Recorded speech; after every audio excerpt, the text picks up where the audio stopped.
Yo, what's up? Good morning. Yan. Nandito ako ngayon sa kahabaan ng C6 Road. May ride sana kami ngayon. May ride kami sa Tanay.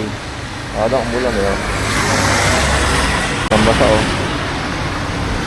Ang swerte naman. Ang init-init sa hapon eh. Pero mukhang tumitila na siya. Kaya let's go na uli. Yo, what's up? Good morning. Yan. Tulad ng sinabi ko kanina, may year-end ride kami ngayon sa Tanay. Breakfast ride lang naman. At least bago matapos ang taon magkaroon man lang ng ride. Kaso ang problema, eto, umuulan ngayon. Yan eh. Doon sa dulong yon, papunta doon, yung paakyat na ng Marilaki. Marilaki yung pupuntahan natin. At sa ngayon wala pa sila eh. Kasi magagaling sila sa Laguna. Galing sila dito kasi ako naman ang galing dito sa Rizal. Inaantay ko pa sila. Baka inabot din sila ng malakas na ulan eh, kaya wala pa. Ayun ang motor ko yan oh. Tapos yung helmet ko, pinatong ko na dyan. Kahit mabasa, okay lang. Taho muna habang inaantay pa sila. Tagal nila, mag-8 o'clock na. Hindi ko alam kung saan na sila napahinto, hindi pa nag-reply. Sana tumigil yung ulan. Kanina sa may Angono pa lang, sa kasabi ng Angono, ang lakas na ng ulan. Kaya napilitan ako magkapote. Yan oh. Ito yung kapote ko pala yung nabili ko sa Decathlon. 700 plus to halos po dito. 790 yata. Tapos ito ganun din yung pants. 700 plus din. Tapos ito ay nasa 300 plus. Yan, maganda yung boots na yan oh. Yan yung outfit. Hindi ka talaga mababasa sa ulan. Raincoat battle suit. Eh wala pa rin sila eh oh. Doon dapat ang meet up namin eh oh. Wala pa rin. Pagan! Kapag napuno to ng tulo ng ulan, aalis na ako. Yan. Pag napuno yan. Nandito pa rin ako ngayon no? So inaantay ko pa rin sila hanggang ngayon. Wala pa rin reply. Magna 9 o'clock na. Ayoko na rin naman paabot dito ng 9 o'clock. So lalarga na rin ako. Subukan kong umakyat na lang na mag-isa dun sa may Marilaki. Tingnan natin kung ano lang yung mapupuntahan natin doon, or pupunta ako doon sa naisipan naming puntahan, yung Kabsat. Puntahan ko na lang, siguro doon ko na lang sila antayin kung makakarating pa sila. Saka puno na rin naman yung tubig eh, sa bato. Tagal ko na nag-aantay dito, halos lagpas na 1 oras. Wala pa rin silang reply. So lalarga na ako. Hindi pa rin tumitigil ang ulan eh. Subukan ko rin daanan yung Sampaloc View Deck kung maganda ang view ngayon kahit naulan. Baka makakita tayo ng mga clouds. So, let's go! Yan. 8:45 na pero wala pa rin sila eh. So, subukan na natin umalis. Maulan pa rin. Go!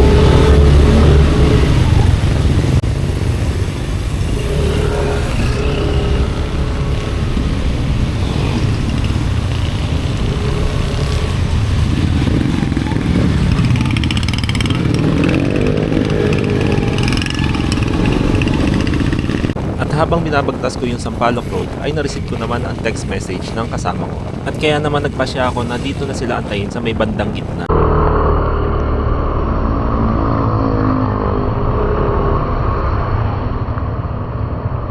Nabasa ko message niya eh. So, minto ako dyan eh. Ha? Minto ako. Tingnan ko yung daan kung talagang pwede pa tayo umakyat. Kayo, diretso pa ba tayo? Tinignan ko dun sa may Jollibee 25 minutes. Malapit na 12 minutes na lang eh. Di ba that? Oo. Sabi nga baka nauna ka na. Sabi kami, ilang beses na siraan na din. Bakit tayo na? Tara, wala na. Wala kami na tayo.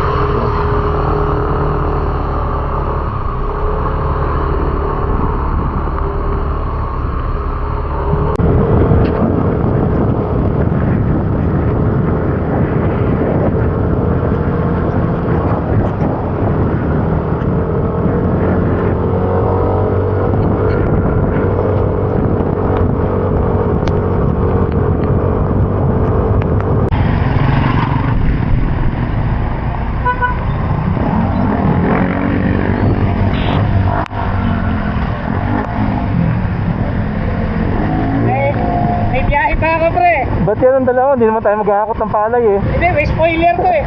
May spoiler. Pag mabilis to pre. Ina, may dala ko yung kahoy, hindi mo pa tinanggal eh. Ang lakas na ulan kanina kahit sa ano, sa Angono, nag-umuulan eh. Pre, kami nga, galing pa lang Pansol.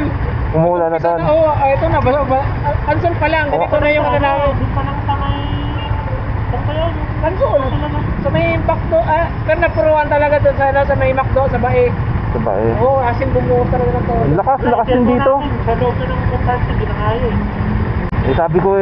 Sabi ko tutuloy pa kaya yung mga yun. Wala kayong reply eh. Sabi ko makakit kaya muna ng konti. Hindi pa, hindi na makamapay.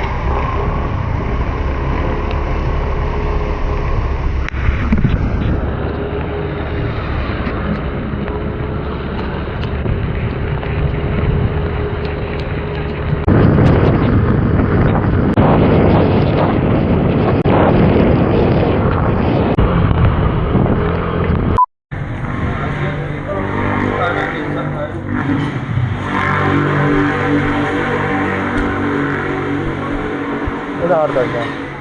Saan tayo? Pwede. Guardian. Pag gusto mo ba ulit? Yo, what's up? Ayun.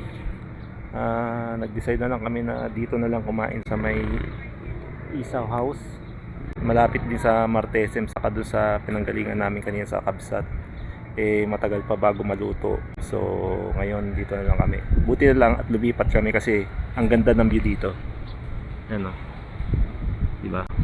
Medyo umaambon pa rin pero okay na okay yung view dito. Yan. Kahit na umuulan siya, maganda pa rin ang view. Yan lang yung highway sa taas. Tapos iba pa yon, yung kainan na yon. Kakain tayo. Kanina pa ako nagugutom. Meron sila dito ang helmet rock. Kaya, hindi kasya. Ayan.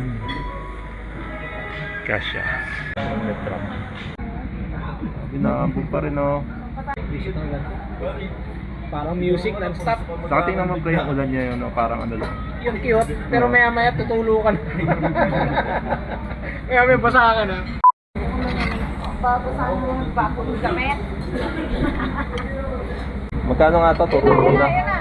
250. Ayan, 250 pan dalawang tao na oh. 220 lang ata. Parang 220 kita ko. Hindi ba 220? 229? Ano? Baka hindi na pa ako nagugutom eh. Hungarian.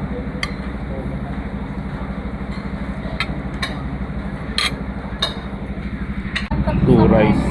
Saka 2 Hungarian sausage. At 1 egg. Lang itong 280 oh.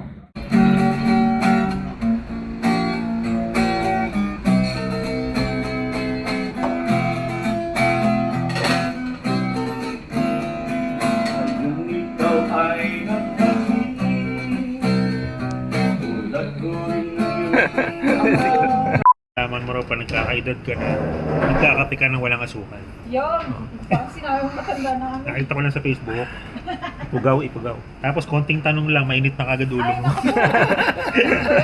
Sinamahan na naman ako. Mga senyales na ikay tumatanda na eh.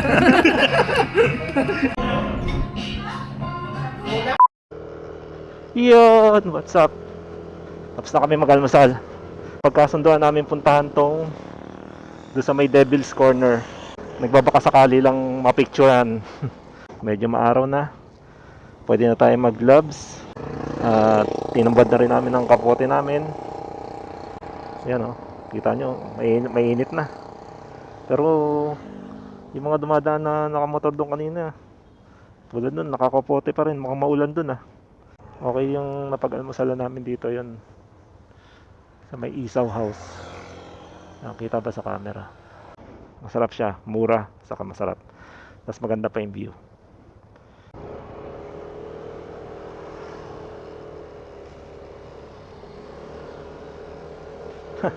Puro putik na yung motor namin. Grabe. Maaraw na.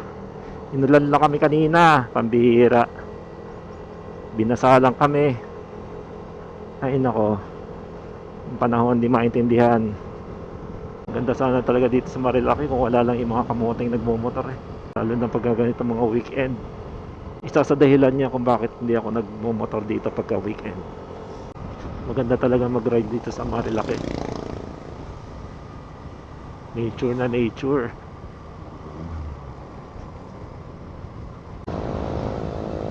Oo, ganda.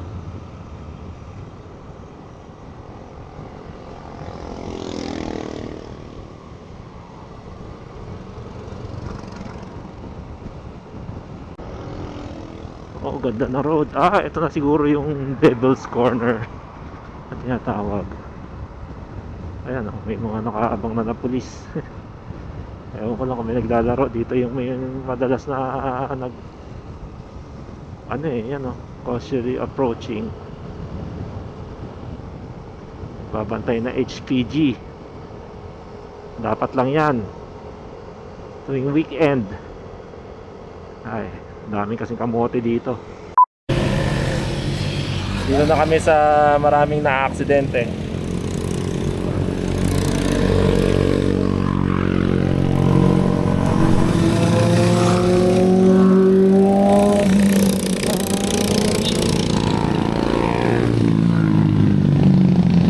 Yung cornering na yon, kung makikita nyo, yun yung cornering na yon, yan, dyan marami na aksidente bukod doon sa may kabila. Dito yan.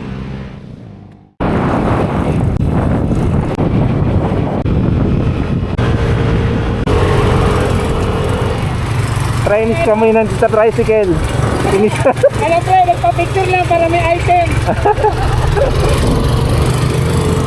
Yo, what's up? Yan, nandito na ako ngayon, pababa na ako ng Panay. Katatapos na namin mag-almusal doon. Ngayon ay pauwi na ako. Umiwalay na ako sa kanila at sila ay papuntang Laguna. At ako naman ay papuntang Manila. Dito ang daan ko sa dinaanan ko rin kanina. So, nag-uulan na kaya nagkapote na uli ako. Dito ko na puputulin ang video ko. Maraming salamat sa mga nanood. At sana kayo din nakapag year-end ride. At ride safe po sa ating lahat. Let's go!